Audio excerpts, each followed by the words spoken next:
Kristen. I am a National Association of Sports Medicine Certified Nutrition Coach, as well as a Certified Weight Loss Specialist. But really, I am like you. I am part of the Revive family. I train here with Arnold, and we started, I think we counted it about 4 years ago. I came here and we started to work together, and my picture here, the far right, the most exciting thing about this competition photo was about 2 weeks later I turned 50. So my motto was better at 50. And along the way there, dealing with a diagnosed autoimmune disease, dealing with life, kids, aging parents, multiple digestive issues. So we've really overcome a lot, and that was kind of where it came from with this, Arnold asking me to share a few things, any kind of tips along the way that we could to help you in your weight loss journey, because it really is a journey. So with that, we'll go ahead and get started. We have had 2 workshops already. If you have not been able to attend either of those, it's completely okay, but what we're gonna start with tonight is we're gonna just do a little recap, progress report, check-in. For our January workshop, we start and went with 3 strategies that can help you immediately towards accomplishing your weight loss goals. And the first one was track your food intake, very important. The second one was know your numbers, meaning measurements, whether it's just a scale at home, whether it's doing the in-body here at Revive, whether it's doing taped measurements. Know your numbers, because if you don't know where you're starting, you can't celebrate any successes because you don't know where you were before you make it up. So you know your numbers. And strategy number 3 that we talked about in January was planning and meal prep, and the importance of really using planning and meal prep to help you be successful. For our February workshop, we talked about intermittent fasting. We shared different tips on intermittent fasting, different times for intermittent fasting and eating in condensed windows. I know some of you have already tried that and have had some great successes in the past few weeks. So those were the 2 areas that we talked about for January and February. What I'd like to do now is I want to take a moment and I want you to think about 2 things. You can ask yourself, so the 2 things are, where are you making progress, or where are you stuck? So I want you to think about that for a minute. Where are you making progress, and where are you stuck? If you have not been able to attend our January or February workshops, I'd like for you to think about where you're stuck right now in your health and in your nutrition and in your weight loss goals. And then what we're going to do is we're going to stand up, and you're going to find someone to share with that you didn't drive with here tonight and you don't know. And we're going to take about 2 to 3 minutes each way, and I'd like for you to share where are you making progress or where are you stuck, whichever one kind of calls to you that you want to share. So we'll do about a couple minutes on one way. I'll let you know when to switch, then we'll share the other way, and then we'll come back together. So any questions on our share? Okay, everyone stand up, find a partner, and you can share where are you making progress, where are you making progress.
Let's switch. Switch sides. Talk to somebody else, please. Overrunner. Go. That's fine. It works. Next time, just be clear and let me know. And I scream whatever I need to scream. Come on. Where am I starting? Yes. You know what?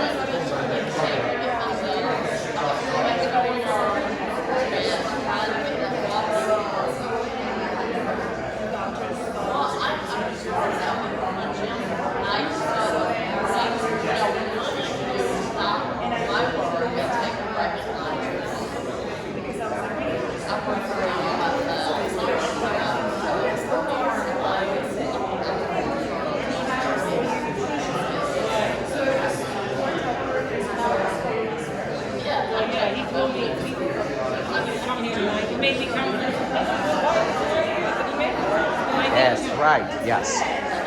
You needed to come because you were... She's bad. Bad. Bad. So, you're not here because I told you to be here. You are here because you should be here. I need to be here. Yes, my dear. Can I bring ice cream? Bad girl. I know.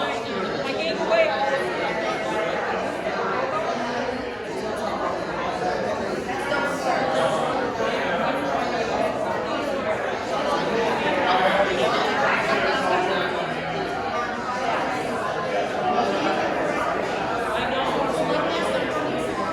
All right, everyone. Thank you so much. Thank you for sharing and caring. Let's have a seat for a moment. Thank you. And we're going to continue the monologue. So, No, right now. all right, thank you. Anyone want to share any of the thoughts or feedback? Any Man, your water. insights? You don't have to. I will call on you. Don't worry, don't worry. Not control Arnold, so if he calls on you, it's up to him. But so anyone who want to share, anyone where they're stuck, where they're making progress? Yes, me. I am just coming back from having had surgery. I lost 10 pounds while I was sick, and most of it was muscle, which is very disheartening.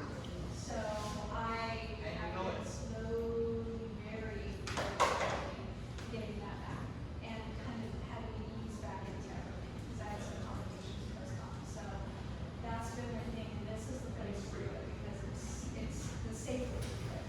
If you have to do it by yourself, it's not a good thing. But here, I've got everyone kind of looking out for me and helping me, and everybody's been so supportive. So That's great. Great. Thank it you. is much better. Thank you. Great. I'm actually the moment where I had a high cholesterol, I had triglycerides. I hear I'll mention proteins. I would like to learn things of what kind of proteins to eat that would benefit the HDLs, the good cholesterols, And that's exercise. right, and LDLs and triglycerides, lower that stuff. Awesome. Great. Great. Wonderful. I've been here for about 6 months, and we've just started doing the muscle measurements now, seeing what muscle mass. So now I'm in the market for vegetarian-based protein powder that doesn't taste like chocolate chip. Good luck with that. So that, if I can get that tonight, I'm gonna feel real good. That's your hope with that. Yes. You know your protein. Yes, yes, yes. So yeah, it's tough. It's tough, but it's possible, but it's tough. Yeah. 100%. How do you get off sugar? How do you get off sugar? How? So we know where you're stuck. Oh, God. Yes. Yeah. It's tough. It is tough. We're going to talk about it. Oh, yeah. We're going to talk about it. 10 apples in one day. So great. This is all I get the fantastic. Thank you guys so much. So let's go ahead with that. Thank you, and we're going to go ahead and dive into the topic to tonight. And you're going to like this topic. It's a lot of fun. So the question is your protein making you fat? And you're probably wondering, Kristen, how can my protein make me fat? Protein's supposed to be good for me, right? It's protein. It can't make me fat. Well, we will talk about that, and so that way you know some tools so that you're doing and taking in the protein that you need for your goals. To begin with, we could obviously talk about protein and everything involved with protein for days and full days at a time. In order to condense for our time tonight and have it be in a manner where we're teaching you, also giving you tools that you can then take home and implement tomorrow morning, we're going to condense a few things. At the end, of course, if you have any questions, come up to me. We are going to email out the PowerPoint. And so if there's anything at any time you have questions about, don't hesitate to come back, find Arnold, find me, and we'll get you the further details. So to begin with, let's just dive right in. So what is protein? Protein is one of the 3 macronutrients that make up the food our body breaks down into energy and uses for building material. Protein is in every cell of our body, and it is pretty much responsible for all the work that the cells do in our body. Protein is needed for structure, function, and regulation of all tissues and organs, especially muscle. Some of the benefits of protein, and these are just some of the benefits, and you can see up here. So it controls sugar level, controls blood pressure, appetite reduction, prevents hair damage, makes skin healthy, promotes healthy brain function, weight maintenance, prevents heart-related diseases, prevents muscle weakness from aging. So these are just a few of the benefits of protein. There are many, many more, and we could go on for a while with that. Proteins are complex structures made up of amino acids. There are 20 amino acids that your body needs. They each have different functions, and they all are required for your body to run smoothly. Amino acids can be essential or non-essential. So essential amino acids, meaning they must be obtained from food you take in. Your body does not produce them. So I'll say that again. So essential amino acids, your body does not produce. The only way you will get them is by taking them in. Non-essential amino acids, your body produces these naturally. So our focus is essential amino acids. These are the 9 essential amino acids. You won't be tested on them later. I'm not going to go into discussion about them. They're there. What you do want to note, just as a kind of a learning thing, leucine is king in muscle building. So you do want to remember the leucine. Leucine, I want you to think of leucine as king in muscle building. So you have 9 essential amino acids. Essential, body does not produce them. You must take them in. So further into kind of, let me know if I'm going too fast. I'm trying to give you a basic general understanding of the protein. So a complete protein contains all 9 of your essential amino acids. This would be your beef, your chicken, your dairy, your eggs, your fish. Okay, for purposes tonight, I want you to think that we're going to call this a muscle building protein. Okay, so your complete protein contains all 9 of your essential amino acids. We're going to call this tonight muscle building protein. An incomplete protein contains some, but not all. It would be your legumes, your nuts, your seeds, whole grains. So it's incomplete in that it doesn't contain all 9. Essential, the essential are the ones that your body does not produce. So we're going to come back to this a little bit later, but I wanted to show you for a quick visual. So up on the board here this represents 2 food items that measure 100 grams each, approximately 4 ounces. On the far right, you're right? Yeah. On the right is, my husband's laughing at me because don't ask me right left. 4 ounces of chicken breast. The green lines indicate the amino acid content in 100 grams of chicken. This column right here is quinoa. It's 100 grams of quinoa. And the green lines represent the amino acid content in quinoa. So we're going to come back to this to really get another understanding of why this is important, but I wanted to give you the visual to show you quinoa does have protein in it. But when you're talking amino acid content and amounts, this is how big of a difference it can be. And so we're going to touch back on this in just a few minutes. So why is this important to know? And I'll read this twice, and you guys can read up there, but this is really important for you to get. So if you do not take in enough muscle-building protein to provide your body with the 9 essential amino acids, in the amounts needed to stimulate muscle protein synthesis, you are not going to activate the pathway that allows for muscle growth. So I'll say that one more time. So if you do not take in enough muscle building protein to provide your body with the 9 essential amino acids in the amounts needed to stimulate muscle protein synthesis, you are not going to activate the pathway that allows for muscle growth. Okay, so if you're not taking in what you need in the amount of muscle building protein containing those amino acids, those 9 essential amino acids, you are not going to accomplish your goal of gaining lean muscle. Muscle protein synthesis, I'll just explain to you what this is. This is a link here, and again, it'll be in the PowerPoint when you get it. I thought that this link did a really great job at giving you all the details in protein synthesis and muscle protein synthesis. So for those of you who want to know all the detail, or you can go to this link. Muscle protein synthesis is the process of building specifically muscle protein. It is the component necessary for the body to ultimately maintain and build muscle. It is what is necessary for you to accomplish your goal of gaining lean muscle. So you're going to, Kristen, still, how can my protein make me fat? I'm still stuck on this. How can my protein make me fat? Well, let's look at this again. So if we're talking about 100 grams of chicken on the right, or 100 grams of quinoa on the left, 4 ounces of chicken, roughly 100 calories, and you get all the amino acids in the green right there. If you're looking to try to make up that amino acid content, you're going to need about 4 to 5 times the amount of quinoa. So you're now up to about 550 calories of quinoa. So if you're taking in 500 calories of quinoa versus the 100 calories of the chicken breast, and we're just talking, this is one meal, you now have 4 other meals to figure out how to get this in.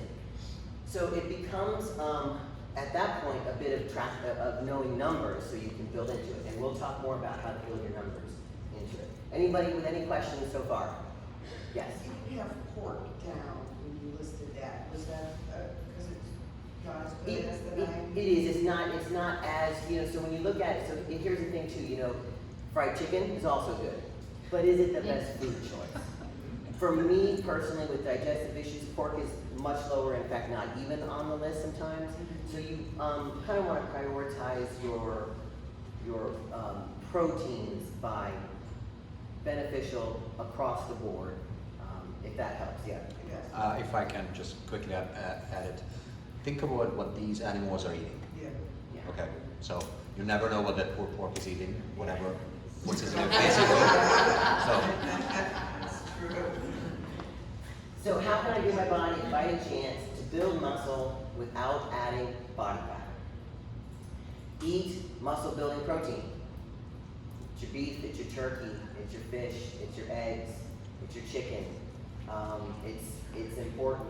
Whey protein, I've got an asterisk there because I'm going to touch back on a little bit more with whey protein in a few minutes. Another way is to eat enough muscle building protein split evenly throughout the day. We're a society that typically, for many, many years, has been a very high carbohydrate breakfast and then a higher protein dinner. And studies are showing that the body does better when there's a balanced amount throughout the day. So knowing what your target amount is, spreading it out between your 3, your 4, your 5 meals, studies are showing that that's actually much more readily used for the body immediately versus the massive shifts. Next question, how much?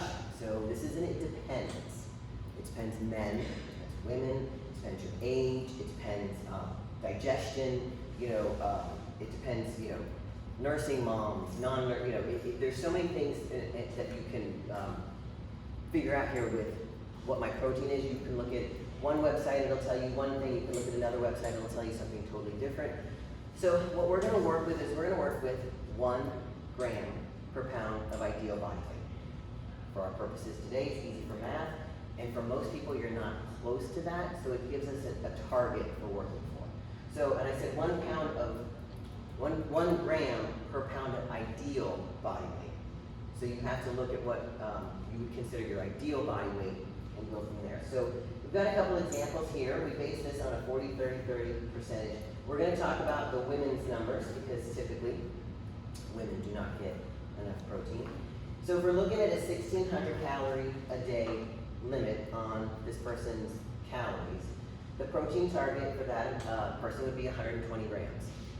So this would be, so the goal for this person would be 120 grams of muscle building protein.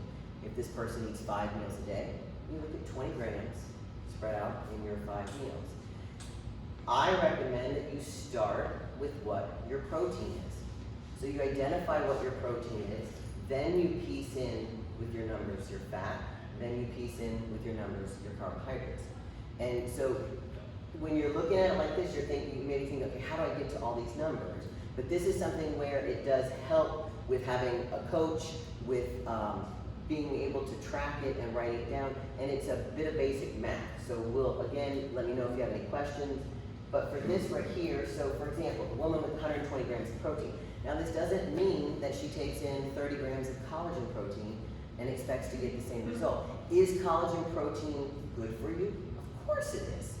It's great for your hair, your skin, your nails, your tendons, right? I mean, we're not saying that it's not good for you, but what I'm saying is, for you to accomplish your goal of gaining muscle, you want to focus on the protein that you're taking in. Because if not, you're going to come here, and Arnold, and Carlo, and Matt, and Angelica, they're going to kick your butt for an hour lifting weights. And you're going to go home, and you're going to eat your proteins, and you're going to have your collagen creamer in your coffee that you're like, oh, this is so good, I'm getting my protein in. And then you're going to jump on the InBody 1 month, 60 days, 90 days later, and you're going to be like, what the heck? My body fat's going up, my muscle needs to either stay the same, or God forbid I lost muscle, which is also possible because as we age and push the body can only do so much. And then you're going to turn to Carla and you'll be like, what are you doing? Get going, give me some muscle. So this is what you need to focus on, because you may think, and when you track in the MyFitnessPal or the Fat Secret, and you track collagen creamer, collagen protein, it all categorizes that under your protein intake. So if you have not planned ahead and looked at what your main muscle building protein is and started from there, you're gonna look back at the end of the day and you're gonna be like, 150 grams of protein, I way over exceeded my goal, but it wasn't necessarily the protein that you need. All right here, so a couple of protein myths. Plant proteins provide the same benefit as animal proteins. No, they do not. I'm not saying that plant proteins are bad in any way. They have a benefit. But our example with the chicken and the quinoa shows you right there. They're very different. They both have their benefits. They both have benefits in your meal planning. You just have to plan and account for the amounts that are going to help you accomplish your goals. Myth number 2, eating less protein helps me lose weight. No, actually the exact opposite. If you recall, in a few of our protein benefits, let's find that. Not only, of course, controls sugar level, but keeps appetite, weight maintenance, so it actually makes you feel full. It's going to satisfy you longer. So you think that, oh well, if I'm getting, getting big, my jeans are not necessarily fitting, I must be taking in too much protein because I'm getting muscle on. No, it just means that you're not losing fat. So again, you have to come back to what are your numbers and what are your goals. So let me see where I'm at here. I think we're moving along. Yeah, I'm going to go right to the take-home strategies because we'll have some time for question and answer. So some immediate strategies, because like I said, one of the things that we really want to do, and the focus here is giving you tools that you can take home and you can implement. Because if you're not going to go home and use this information, we can clap and go, oh, thank you, Kristen, this is great, and we leave it, but we didn't actually provide you a useful benefit. So take-home strategies. To begin with, I recommend track your current muscle building protein intake. You cannot add, adjust, or change if you don't know where you're starting from. Some of you may do numbers and you may realize, wow, I only had 50 grams of protein, and that was a workout day. I'm really not helping my body out here. Okay, so to begin with, number 1, track your muscle building protein intake. check your protein shakes and bars. Okay, like I told you, I was going to come back to the whey protein conversation. So protein shakes and bars. There's a couple things I want to say about this. Protein shakes can be fantastic. Bars can be fantastic. However, you as a consumer need to know that you need to read your labels in full. You will find that there are protein powders and protein bars that do not contain all the 9 essential amino acids. So if you're having a meal replacement bar that's 300 calories and it doesn't have the essential amino acids you need for muscle building, and you've eaten that bar and really 30 minutes later you're still hungry because you inhaled a bar, this is what adds to the building fat, not gaining muscle. So you want to look at the label. The other thing with protein shakes and protein bars is you have to find a reputable company. If you look at these shakes and it's, if you're standing maybe like at a Walgreens and you're looking at it and it says it's got this in it, we have to take that, and we have to believe it. But do you know if it's really in there? We don't know. We won't know. I'm not going to take it home and analyze it. You're not going to take it home and analyze it. So the point with this is that I wouldn't at least make your day consumed with lots of shakes and bars. All right, I've coached some people, and this woman was a teacher, and she was living on shakes and bars because they were convenient. It's not going to help you accomplish your goal. I know Arnold is really, really strict about what protein he puts up front there. He even, with some of his proteins, I know that, I forget which it is, the old school, I think, there's flavors that actually have the sucralose in it. He refuses to sell those flavors. So if you're asked, any questions, and that's why I kind of came back to you with the protein powders. Arnold knows a lot on the protein powders, but again, at least wherever you're getting it from, if you're not getting it from here and you're standing at, say, a Publix or a vitamin store or something, either ask for help or read the label. And if it at least says it's got your 9 essential amino acids, you're at least plus right there because they say it. Is it in there? We're not sure. So just take that with, I know Quest bars, I think we were looking at, and the Quest bars, the Quest protein powder says 9 essential amino acids, but the Quest bars do not. So you just got to watch that because again, it's going to be empty calories that are going to actually end up putting fat on and not helping you with your goal.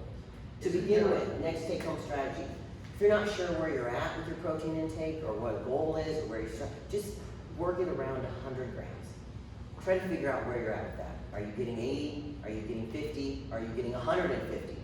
So see where you're at with those numbers and see what your goal, where you've been at number-wise as far as in-body scores and things like that. If you're somebody who's hovering, if you're a woman and you're taking in 90 grams of protein, but yet your in-body numbers reflect that you're gaining muscle and it's good, then that is probably a great balance for you.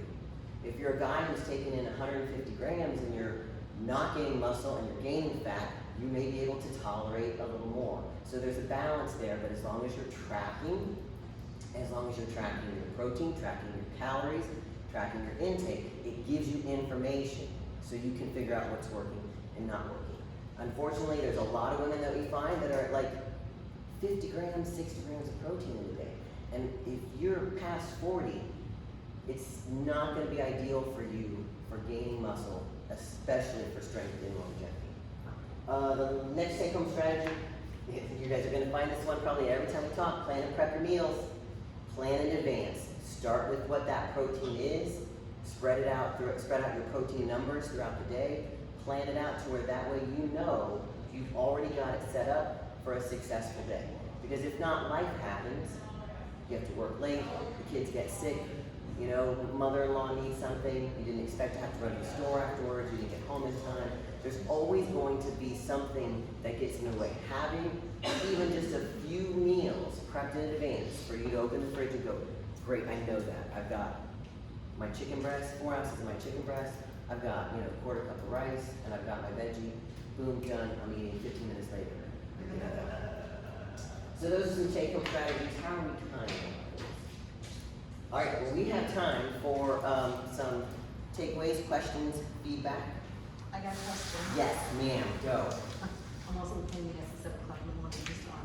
No. But, okay, does it also depend on what you're combining your protein with that will metabolize it? Yeah, it is. So this is where it also really becomes important for plant-based proteins. So, you know, for example, rice and beans together, fantastic. You have to watch your rice. quantity for your caloric, maximum caloric intake for the day. Does it also depend on the time of day or how much you're eating with what your protein? Well, I don't know if, let me know if I'm gonna answer this right. So, but if I'm gonna answer your question, I recommended evenly throughout the day. So if you're having a snack of half a banana, and not ideal because of course it's gonna spike your sugar, right? So ideally, figure out what your protein target is for the day, spread it out between what meals you have, and go from there. That's what they're finding is really now like a recommended versus a big steak for dinner and nothing for breakfast. Gotcha. Thank you. Kristen, isn't there an agency that we could go to see what the product, how well the product represents itself? Like as far as for multiple protein powders? Yeah, Arnold, is there like an oversight? I don't think there is, and that's. It used to be actually a system which was testing all of these things, but I haven't heard about them lately. Yeah. So I don't know any data on that, to be honest. And you weren't in the room when I shared about this, but that's one of the things that I had said that I know you work very, very diligently and hard on only stocking protein powders that you Yes. have either dealt with the company for years. Right. And I told Right. the sucralose joke. Yeah. There's really good flavors in a couple of those. protein powders, Absolutely. But chocolate and then the vanilla do not have sucralose. So Yes. and it's the same exact protein powder company. So little things like that. So does that? Yeah, I don't know. I would love it if somebody could find I'll try to that. do some researches, but that used to be like 3-4 years ago. That was one. I think I know what it is, one of those agencies. That would be great. Wouldn't that be an FDA? No, FDA don't care. 1,600 calories a day for the women. I'm sorry, I didn't hear the first part. If I were to follow what you laid out for women, 1,600 calories max per day, et cetera, will I lose weight, maintain if I'm working out 3 times That's a great a question. week? Well, so That's a great question. it is. This is an example just for numbers. So you would have to see to lose weight, you need to be in a caloric deficit. So it would depend on what you're doing and what you're taking in. You know, there's a lot of the Fitbits and the Apple Watches and everything that do track your calorie expenditure. We use the MyZone bands, which I think are fantastic. You would be amazed at the difference even just between a MyZone band and a Fitbit or a Fitbit and an Apple Watch, but tracking in some way so you can see what you're expending. So one thing that you probably want to do to begin with is kind of track if you're working out, to what extent you're working out, figure out what your goals are, and then you have to back into the formula your caloric intake and go from there. But ideally, you know, to lose the weight, you have to have that deficit. 3,500 calories, right? You lose 1 pound. 3,500 calories to lose 1 pound. So if you want to lose a pound a week, you have to be in a deficit, right? 500 calories a day. You're doing 7 days a week. So quickly, yes, that's a good general yes. But however, I would not recommend immediately like dropping your calories by 500 because it's too much of a shock to the body. That is one thing that I remember you had with me, and it really does make a difference. So there's a slow progression. So if you're taking in, if you track it and you find out, oh my gosh, I'm taking in like 2,500 calories a day, which for men is not necessarily crazy, but for women, depending on what you're doing, may be too much. If all of a sudden you go, oh my God, today I'm only gonna eat 1,200 calories because that's what I'm supposed to be at, you're gonna feel pretty miserable, and your body's not gonna help you out. It's gonna stop, it's gonna think it's in emergency mode because it's too drastic. So I would recommend taking a slower progression on that. So what would determine your caloric intake?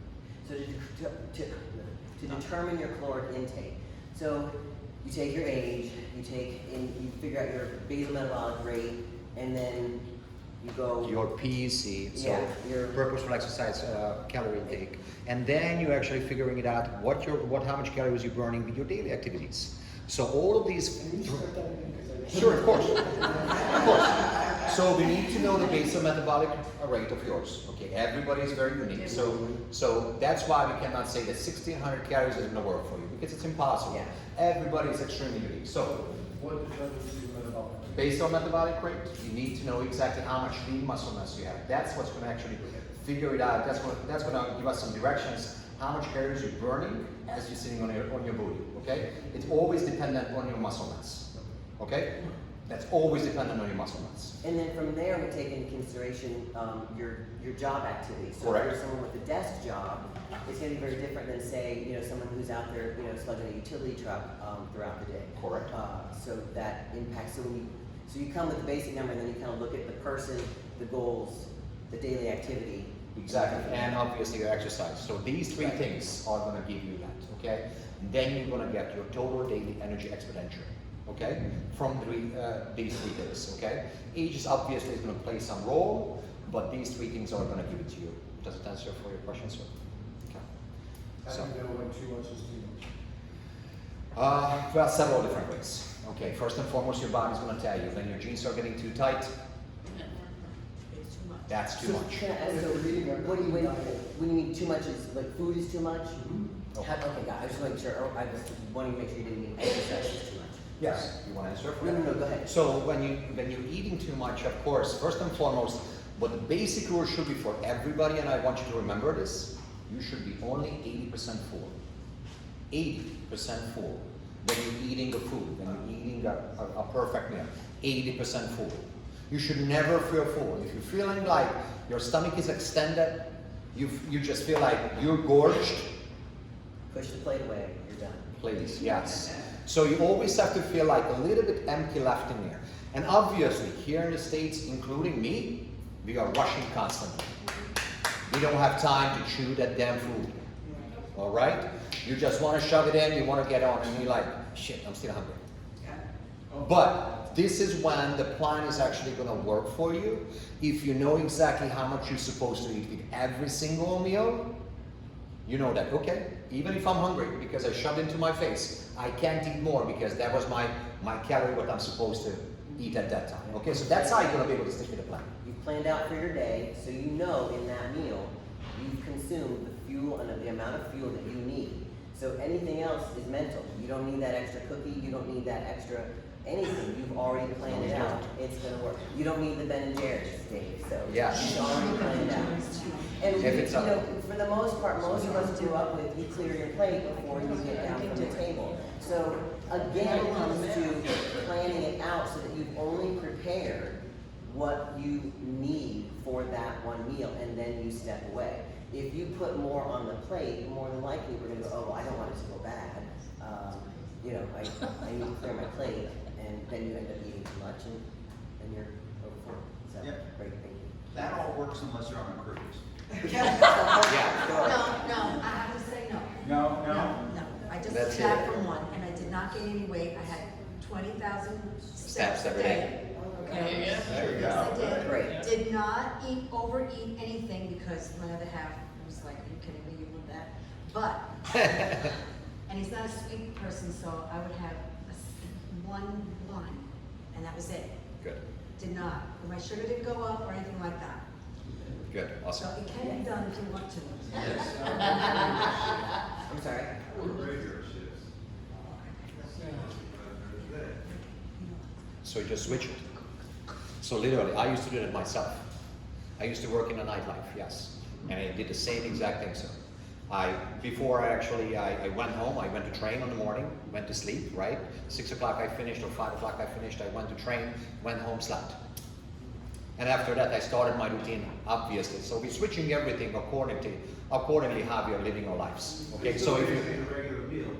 correct. Meal size. So in that sense, in your case, sir, you can start to do fasting at 8 o'clock in the evening till like 10 o'clock in the morning because that's when you work. That's your daily intake when you're supposed to be.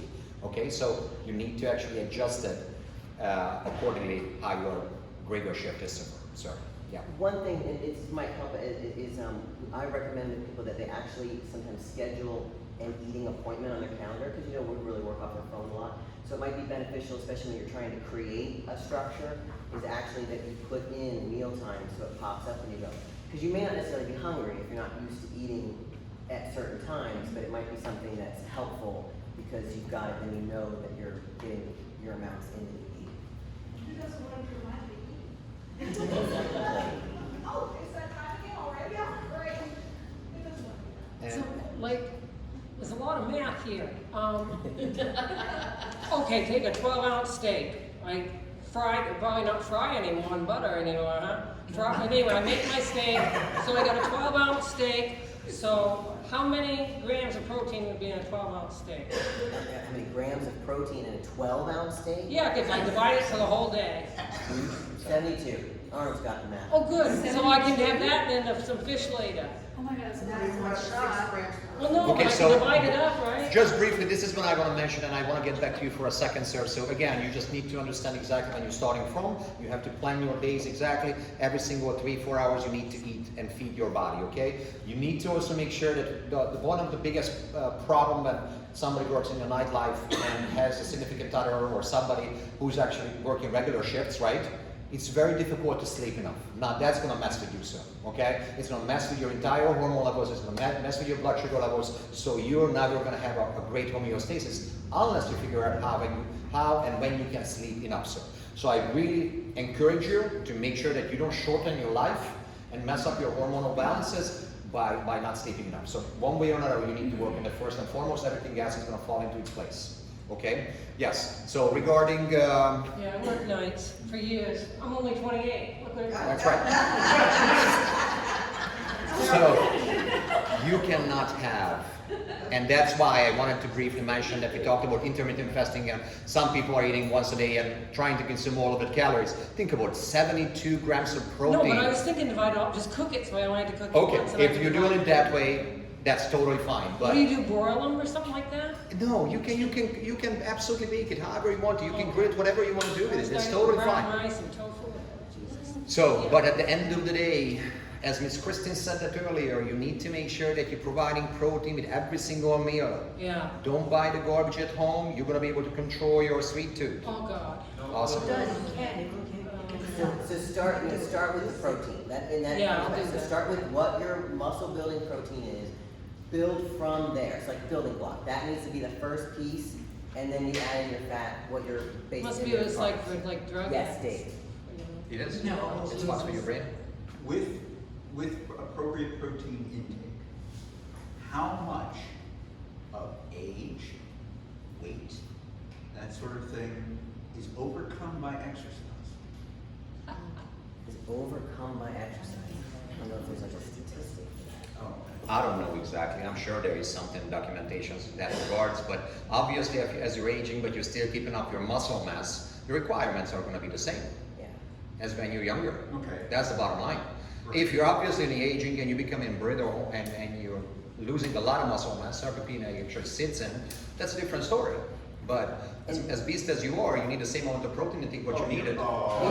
And So? maybe there might even be, I mean, there's even some studies now showing that as we age, we actually do need more than we did before because it's just taking more time. And it's interesting, it's exactly the reverse, we're eating lesser and lesser. Right, exactly.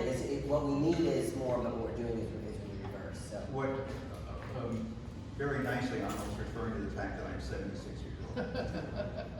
And I've been coming here for a while, and I hope it shows.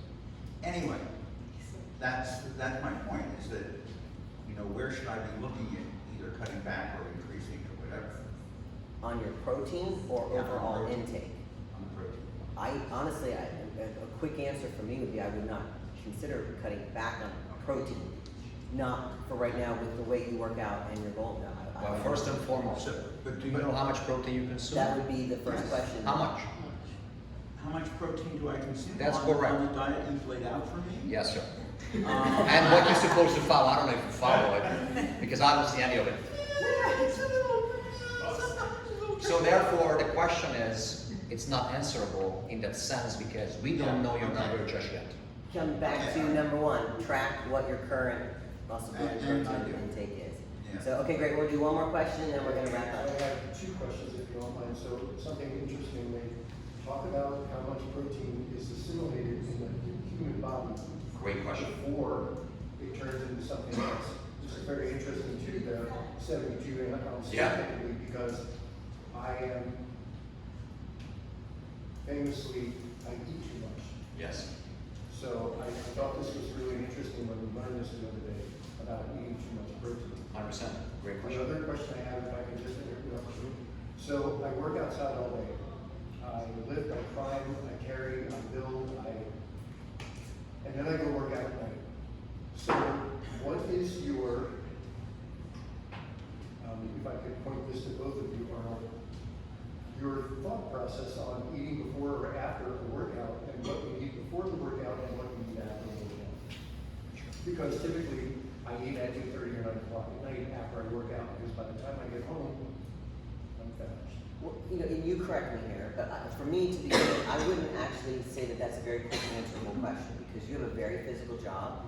So I would first want to know what you're eating throughout the day and what your eating opportunities are.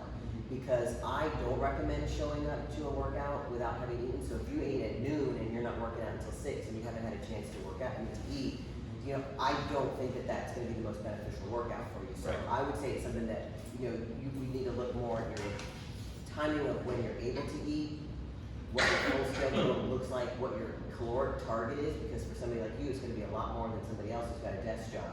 And then you back into it, then you've got your meal planning and your meal timing. So it may be that you're leaving work and you're taking in something on the way to the workout, but yet you already know what you're going to have after the workout. So 100%. And the other thing is how much you can consume and make sure you're going to actually utilize it. Very, very good question that people don't understand. 72 grams is impossible to be utilized.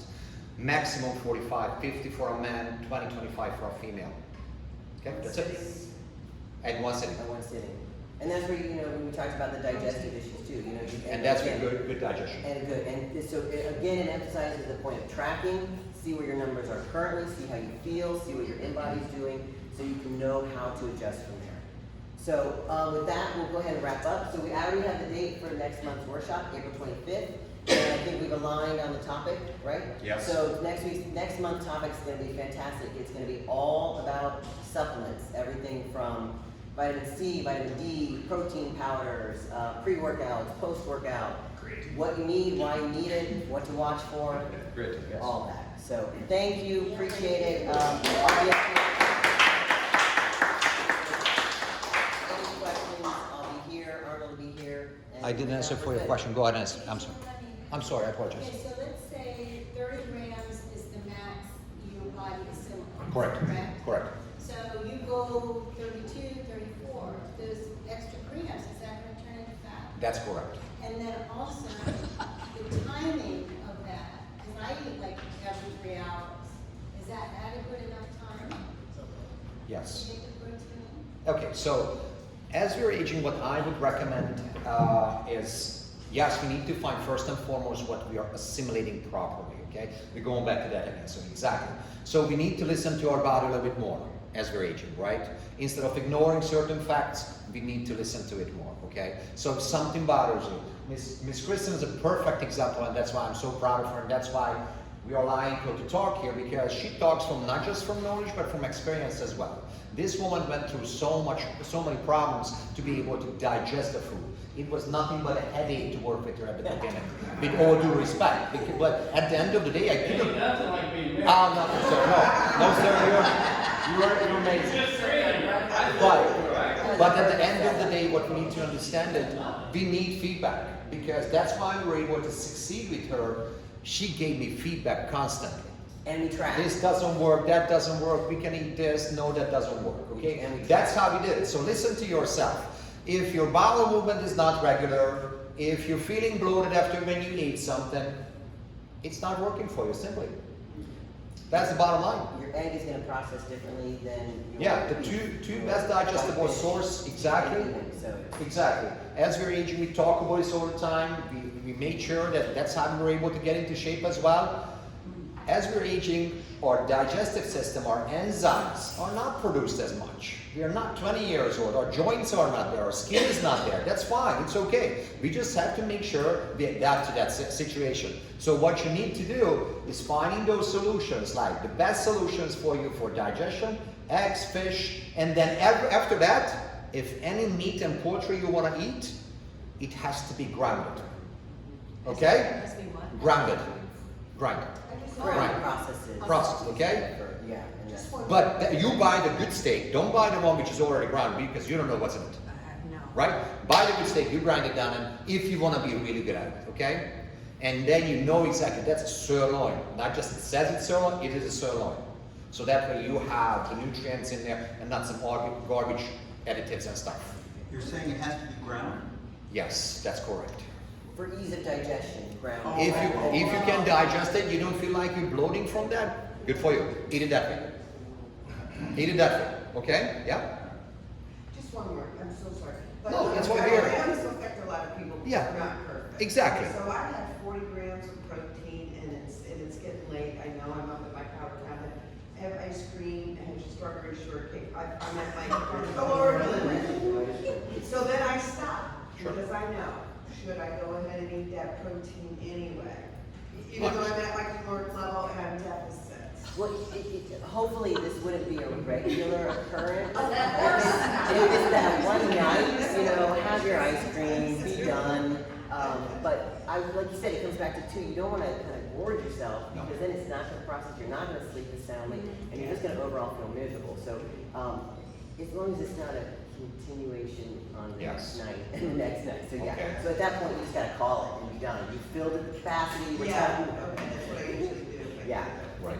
So in regard to that, so you're counting your macros and you've got, I don't know, let's just say 25 carbs and 6 protein and 3 fats. Okay. At the end of the night, and it's 9:30 and I'm like, You're starving. I can't do this anymore.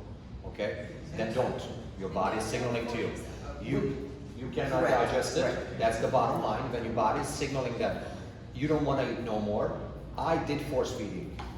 When you compete, you need to force feed yourself. It's not a good thing to do. You do it because unfortunately that's where you're getting the nutrients from. And it's very minimal nutrients. So in your case, as an average healthy person and focusing on longevity, you never should force feed yourself. Ever. Ever. You're not hitting that number that. If you don't hit that number, sir, we'll need to figure it out why you're not hitting that number. So you That's can what my key is to that. Yeah. consume the nutrients throughout the day instead of trying to catch up with the nutrients in the evening. A lot of times it's timing for me. That's correct. And I understand, not just for you, for most of us, sir. Absolutely. You know, and you strive for most of the time trying to be spot on. There's always, you know, issues that come up. But if you can plan for it, and plan the numbers, you know, to try to at least set yourself up to be successful, you know, there are gonna be many days where you're gonna say like, yes, I nailed it. So, Yeah. great, thank you. Thank you.